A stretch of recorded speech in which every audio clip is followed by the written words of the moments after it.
Alors, les objectifs pédagogiques de ma présentation vont porter sur l'anatomie du sinus maxillaire. Je vais concentrer ma présentation sur le sinus maxillaire, essayer de décomposer la physiologie et les fonctions du sinus maxillaire qui sont finalement pas encore très bien élucidées. Et puis, je vais vous donner des bases pour mener un interrogatoire rapide et efficace en rhinologie, et puis connaître les principes de l'imagerie en rhinologie et la nosologie des pathologies sinusiennes. Pour cette présentation, je me suis inspiré de plusieurs ouvrages.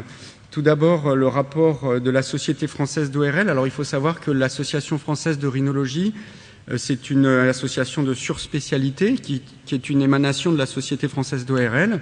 Dans notre Société française d'ORL, nous avons des surspécialités, et chaque surspécialité a sa société. Et donc, en 2017, j'ai coordonné un rapport avec des odontos qui est tout à fait au goût du jour, puisque c'est un rapport sur les relations entre les dents et le sinus, que vous pouvez vous procurer facilement.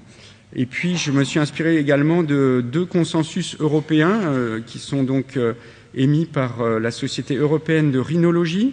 Le consensus de 2012, qui est toujours le gold standard pour tout ce qui est pathologie rhinosinusienne, et le consensus de 2014, qui peut vous intéresser, puisque c'est un consensus qui porte sur la terminologie anatomique des sinus, et en particulier du sinus maxillaire.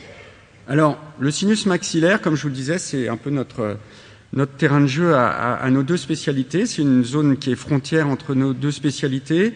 Et dans l'intérêt des patients, on a vraiment intérêt à collaborer pour traiter notamment les pathologies sinusiennes avant une chirurgie préimplantaire ou implantaire. Le sinus maxillaire se développe très tôt lors de la vie embryo-fœtale, puisque lorsque on se met à la 4e semaine intra-utérine, on a 3 bourgeons principaux qui apparaissent au niveau de l'embryon, le bourgeon nasofrontal, le bourgeon maxillaire et le bourgeon mandibulaire.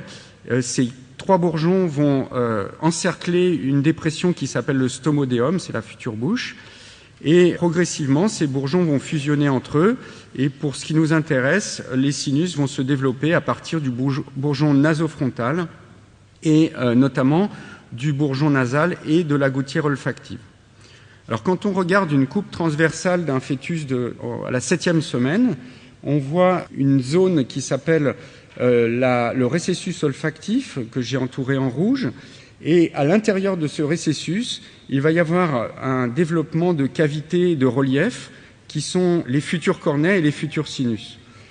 Ce développement se fait de façon intracapsulaire, c'est-à-dire que vous avez la zone en blanc qui est la zone 7, qui correspond au futur os nasal, qui délimite une partie intracapsulaire en dedans et une partie extracapsulaire en dehors. Et pendant la vie fœtale, le développement se fait en dedans de ce futur os.